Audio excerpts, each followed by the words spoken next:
Steelers by the Lake podcast. My name is James Strong, joined by birthday boy Cody Tanner, all the way from West Virginia. Cody, how are you on this wonderful Saturday morning of your 31st birthday? Oh, James, I'm doing lovely. Thank you for asking. Sipping on some coffee. Having to go to work today. Don't get to watch the Steelers game. It's very sad. But you know what? Boo.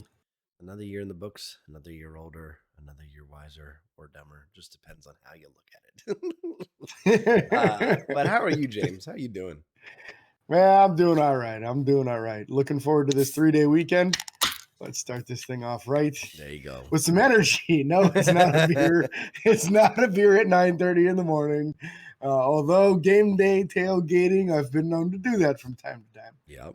It's usually on Sundays, though. Yo, those 1 o'clock kickoffs, they open up those things at what, 9? It's 9 a.m. that all those parking lots open up and the tailgating starts. It's early, man. It's early. It might be 8. Wait, yeah.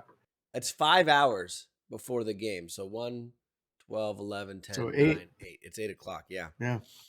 Parking lot red. Or red Boom. lot. Whatever. I don't know. I can't remember. It's red lot. Yeah. Was the one that I always parked in. There's a group of oldies that sit there and they all go, they got shots of, what was it? It was Crown. Yeah, Crown Royal. Yeah. Every half an hour on the half an hour. And if you think about 5 hours, that's 10 shots before the game. Those guys are nuts. They are. They were a fun time, though. I mean, they cook brisket. Like, it's crazy. Yeah. But it is They're a good doing time. New York strip steaks. Yeah. Create your own Bloody Marys. It was absolutely off the hook. Whole 9 yards. I'm excited to go back someday. All right. Let's get into this, though. We got some Steelers news. Unfortunate. Yes. Big sad news first. Not sad news, but like unfortunate news or concerning news, I guess. That's what you talking to concussions? Yeah. Okay. So it turned out in last week's game that both TJ Watt and Alex Highsmith suffered concussions. Alex, during the game, they were both actually reviewed by the independent consultant from the NFL, the neurological consultant, whatever. Both of them passed the tests, but Alex never came back into the game. His was diagnosed as a concussion earlier. TJ played the rest of the game, and as the game went on, apparently he started wearing a visor, which light sensitivity is definitely a sign of a concussion. Yep.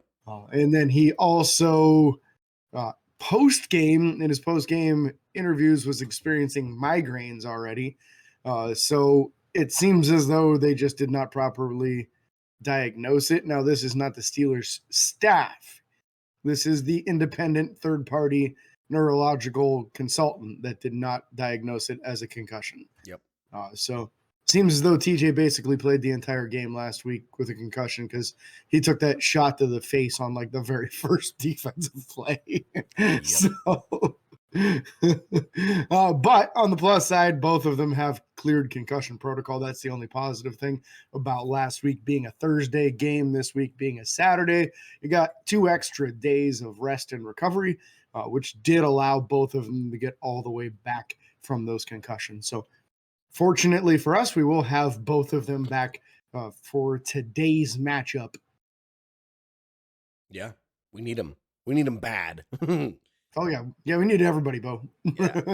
Yeah, we need it. We'll get to the injury report here in a minute. Looking fairly positive for the Steelers. We did release running back Quadri Olison from the practice squad and did sign outside linebacker David Perales, a name that you have heard before. He's been in and out of that practice squad room. And then, you obviously talked about TJ and Alex clearing the concussion protocol. We'll probably see him play. We need them both anyways. Hopefully concussions coming often in sports, especially football. Hopefully they can stay clear of re-agitating that at all today. Because there's a chance you can clear protocol and still have like not symptoms, I don't want to say, but like you can still have headaches and you can still be, not 100% and be able to pass concussion protocol. So curious to see how that goes. And then Steelers did elevate outside linebacker Kyron Johnson to game day 53. Kyron Johnson being what? He's only been there for a week? He Weeks? was elevated last week also. Okay, so 2 weeks Um, probably. maybe I don't remember if he was the week before also or not. But he's been a game day elevation for special teams. Yeah. Because the backup outside linebacker room, it's obviously Nick Herbig plays a lot of special teams, but Malik Golden does not. Marcus Golden, I should say, not Malik. Yeah. He doesn't play any special teams. And then the middle linebacker room got so devastated with injuries that usually you play a lot of those guys on special teams, and you just were running out of middle linebacker and outside linebacker bodies. So even like last week, Kyron Johnson was elevated for the game. He didn't play a single defensive snap. Yep. Even with TJ out there hurting and them checking his teeth out, and Alex Highsmith Jeez. missing dang near the entire game. So they had no substitutes basically for Herbig and for Watt, and they still didn't play Kyron Johnson. So he is strictly for special teams. Imagine him kind of like a Miles Killebrew for the team right now. Yeah.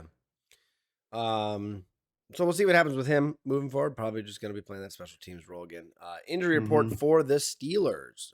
Only one player listed as out for the game so far, and another listed as questionable. Everyone else has no game day sign. My best get is that means they're going.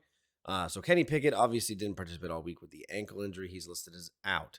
Isaac Siamalu with a shoulder injury did not participate all week, listed as questionable. And then you go through the long list of guys.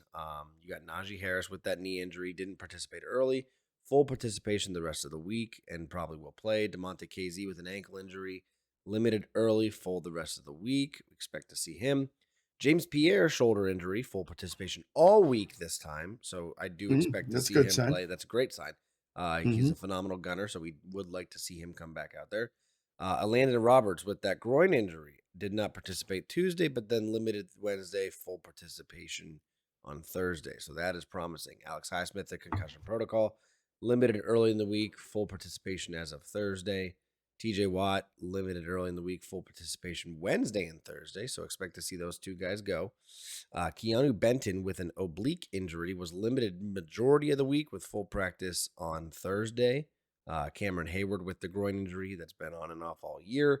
Limited on Tuesday, full on Wednesday, limited on Tuesday, full on Wednesday and Thursday. And then Deontay Johnson with a knee injury didn't participate on Wednesday and full on Thursday. So I'm assuming he's a go. At this point, I don't know if it matters. Quite frankly, we might get better play out of the guys backing him up. We don't know. Well, and the funny thing about Deontay is like that's Mitch's guy. Yeah. So that's who Mitch is going to force it to all game long, whether he's open or not. And I think you bring up an interesting point. If Deontay's not out there, he can't force it to him, and he might be a little more open to looking at all the receivers instead of just one. Yeah, especially George Pickens. Yeah, most one-on-one, yes. up the With sideline. Anyone, yeah. Give me George over anyone. Anyway, let's talk Colts and their injuries going into today's game. Braden Smith, the offensive tackle, has a knee injury, did not practice all week long, and is out for the game. I believe he's a starting tackle, right tackle, I believe. So I think we're going to have a backup for TJ Watt today. You're correct. Jonathan Taylor, you might have heard of him, one heck of a running back, has a thumb injury. Spelled incorrectly. Did not participate all week long and out. Yep. He's out. He will not be playing today. Defensive back Jalen Jones with an ankle injury, limited early, full the rest of the week, should be going. Rookie cornerback, that is Julius Brents, some call him Juju Brents, with a quad, full participant all week long, so he'll be going. Defensive tackle DeForest Buckner with a back injury was full limited and then did not participate Thursday. They don't have a designation for him on the game, but he went the wrong way. So I wouldn't be surprised if a guy like that was unable to play. Tight end Will Mallory with a rib injury, full participant all week. Linebacker EJ Speed with a knee injury, full participant all week. Zaire Franklin, the outside linebacker, with an illness. Just missed Tuesday, was there Thursday or Wednesday and Thursday. And then linebacker Segun Alubi with a hip was limited early in the week, did not participate on Thursday, and is out for the game. Yep. So missing a running back, a tackle, and a linebacker. Lots of injured linebackers, it looks like. Yeah. What, 3? No, 2. A few of them No, there, yeah. no, 3. The bottom 3 are all linebackers: Speed, Franklin, Mm-hmm. and Alubi. So interested to see how that goes. Looking at their depth chart here, offensive side of the ball, quarterback Gardner Minshew, a name that everyone knows, kind of got his stardom with the Jaguars before they drafted the one, the only Trevor Lawrence. How'd that go again? The one, the only Trevor Lawrence. Sunshine For himself. you, and this is why you should watch YouTube once in a while, folks. You should have seen the animation. Shake your hands. And then they have Jonathan Taylor listed as the starting running back. Obviously, it's going to be more of a Zach Moss, Trey Sermon dual threat there. Both still very capable running backs. I think both have served time as starters in certain areas, or at least certain role playing guys. Wide receiver room: Michael Pittman Jr., Josh Downs, and Alec Pierce, with Isaiah McKenzie backing them up. Only have 4 wide receivers listed. Very interesting there. That is interesting. Very interesting. Left tackle Bernard Rallman will be getting the start. Quentin Nelson, the very capable and highly pedigree guy with Quentin Nelson. Ryan Kelly, the center. Will Fries, the right guard. And then Braden Smith, that right tackle, listed as the starter. Obviously, he's not playing. So Blake Freeland will more than likely be taking his place. Then they also have tight end Mo Ali Cox and Kylan Granson as listed as kind of like the co-starters. I'm very confused, James. For correct me if I'm wrong. Is this not where a certain tight end was that we were looking at? It's on the injured reserve. Yeah, Is he? Okay, I wasn't sure. Yeah, Jelani Woods, I think, is who you're referring to. He got Correct. injured early in the season and has been out most of the season. I wish him a speedy recovery, but I'm happy he's not playing today. Yeah, because he's fast, man, and he would destroy us. Now, Mo Ali Cox is a pretty solid tight end, a good receiving tight end as well. And with them having 4 tight ends in the room, that means we're probably likely to see a lot of 2 tight end sets. So you can't just worry about, oh, well, we got to double team the 1 tight end on the field, because there's going to be 2 oftentimes, it looks like. Also, the left tackle, Bernard Raymond, he was a former 1st or 2nd round pick.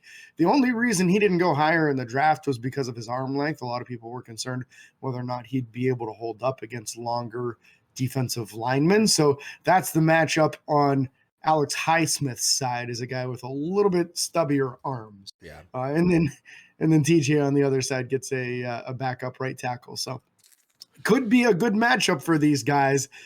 We've been saying this multiple times this year when other teams' offensive lines are banged up, and then we'll get like 1 or 2 sacks on the game. So really getting to that time of year with only 4 games left, that these guys need to really take over some games and start to dominate and just really frustrate opposing quarterbacks by not giving him any time. Yeah, I mean, Blake Freeland's a rookie out of BYU, 22 years old, 6'7", 302. I think TJ might be able to that's skinny. Might be able to get under that, get a little leverage, and make something happen. So yeah, that's a skinny boy, man. expect TJ to potentially have a good game or potentially get double teamed every single play. So it's gonna be somewhere in between, probably. Yeah, and that's the thing. If they have to do that, then those tight ends are staying in and pass blocking, and then all you got to do is worry about the wide receivers and running backs. So yep, it would make things easier. Hopefully, they try to trip and go for one of those little tight end screens that TJ can pick off. Yeah, right. Alex has one too. He took to the house against the Browns. Yeah, that is true. So let's talk about the Colts defensive front here. Starting off on the defensive ends, they've got Kwity Paye and Samson Ekubom.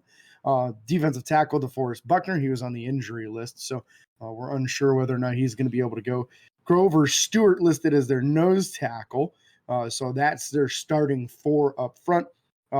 Linebackers, they run a 4-3, so a little different from Pittsburgh. The will or weak side linebacker, usually a smaller, faster guy, EJ Speed, he was on the injury list. Middle linebacker, Zaire Franklin, he was on the injury list.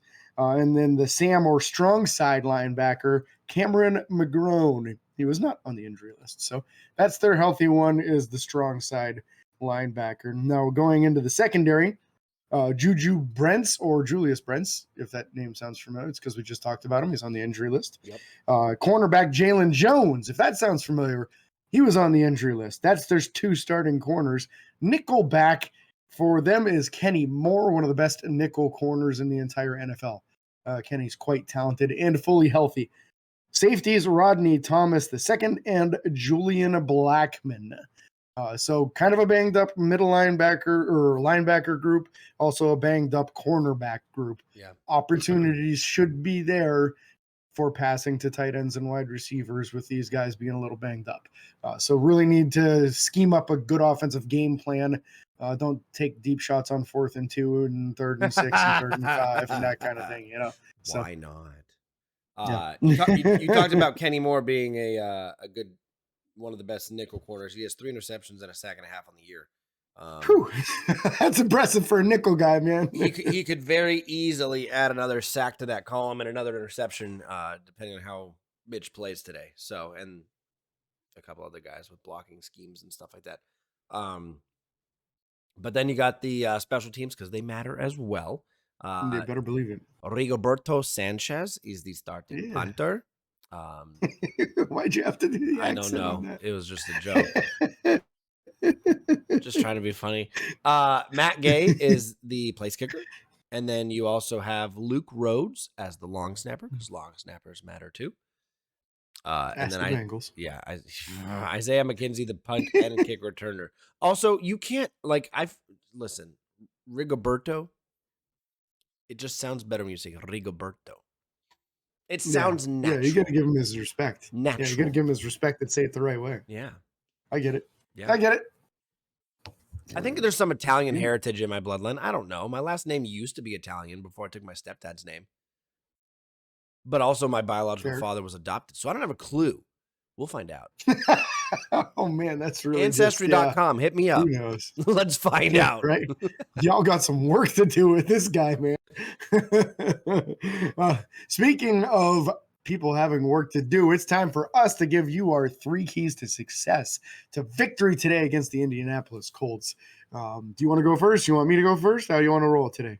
I'll go first. I went first last week, but you're going first next week. I'm going to make sure of it. My 3 keys to success for this week is for Mitch to control the field a little bit better, have a little bit more of a field general aspect, not be, like you said, not bombing on a 4th and 2, 3rd and 6, taking what the defense gives him without forcing it to certain players or just checking down the ball. You're gonna have those intermediate passes open every now and then, and I feel like he hasn't gone to them. He's specifically stuck with those checkdowns or just tried to launch it to someone who's, double or triple covered. So I'm hoping that he kind of controls the field a little bit more. Mitch's field control is my key to success, number 1. Number 2, defense needs to force turnovers early in this game. I said it last week, and it didn't happen. And I think, again, if we want to get a win, we need to force turnovers early and get our team in good field position to score, even if it's a field goal. I'm not trusting this offense to put up 3 touchdowns this game. I'm just not trusting that. So getting them in good field position where they can at least get 3 consistently would be very, very, very ideal. And last but not least, a little bit of a weird one. Field position, special teams. I want to see us having good coverage on punts and kickoffs. And I want to see Presley Harvin when or if we have to punt. I want to see him pinning them deep in the corner, getting the ball out of bounds, getting it to roll and sit on the 1 again. Whatever you got to do. Got to control that field position and make them have to drive the length of the field to put any points up on the board. All right. I like it. We're going to have a little overlap on one. So my first one, I want to see 2 rushing touchdowns from the offense today. I think that if you can dominate on the running side of things, take a little pressure off of Mitch so that he doesn't feel like he has to take those deep shots to try to win the game, maybe it'll help him make a little bit better decisions as he's going throughout the game by being a little more dominant. So give me 2 rushing touchdowns to take some pressure off of Mitch. Number 2, I want to see Presley Harvin punt his butt off. Everything consistent, long, good hang time, give the coverage guys a chance to get there. all that. We cannot afford 35 and 40-yard shanks today. Cody giving a little demonstration of his barefoot punting in the background here. Didn't know Cody was a barefoot kicker. Now I know. So that's key number 2 for me. Presley's got to have a consistent good game, which goes very hand in hand with Cody's number 3 winning the field position. Gunner's having a good game, all that. So very, very similar. Number 3, I'm putting it out there, giving you a number. Today is the day for 6 sacks from our defense. 6. I think they should be able to really take advantage of these offensive tackles. The interior is a little bit more stout, but this is a team that is not fully like operating on all 4 cylinders. You know what I mean? Yep. Like Gardner Minshew is the backup quarterback. You got the starting running back injured. You got a starting right tackle injured. They're not a premier offense. It's time to take advantage of teams like this and show how good this defense really is. Because realistically, we got 2 of the best pass rushers in the entire NFL, and it's time for them to start taking some games over like that. TJ has had a hell of a year. Alex has had a very good year, but the numbers aren't there. He's got like 6 sacks on the season. I want to see him get to double digits by the end of the year, and it starts today against the Colts. I love it. And I will say this. I feel like I see it every year, but I feel like this year's just been worse as far as the holding calls that aren't being called on TJ or Alex. And even the ones that are called are preventing them from getting sacks. So I think that has a large portion to play in the lack of production, specifically from Alex, and even again more from TJ. So interesting to see. Yeah, TJ called the refs out on that. I'm curious how much that fine was. Don't want him to do it. Yeah, I can't even imagine that had to be a brutal one, but yeah, it's just a drop in a bucket for him, man. $50,000 for saying some words. Who cares when you make $30 million a year? Big facts. But with that being said, that's going to wrap up this show. Be sure, if you guys get the chance, to comment down below or let us know what your 3 keys to success are before this 4:30 kickoff today. And hopefully we get to watch the Steelers kick some butt in Indianapolis today. So happy birthday. Oh, dear Lord. To you. Don't forget to wish Cody happy birthday in the comments. Woot, woot. Or on our Facebook page or on Twitter or anywhere. Wherever you want. I will say thank you. Again, that wraps it up for us, guys. Yep. So have a great Saturday. Go Steelers. Let's start this push to the playoffs. Absolutely. Be sure to like and follow on Facebook, Twitter, Instagram, TikTok, YouTube, and YouTube. Subscribe, ring the bell. It's free. It doesn't cost you a thing. 5-star reviews on Apple Podcasts. You know how it is. And until next time, this is your host, James Cody, signing off. Peace.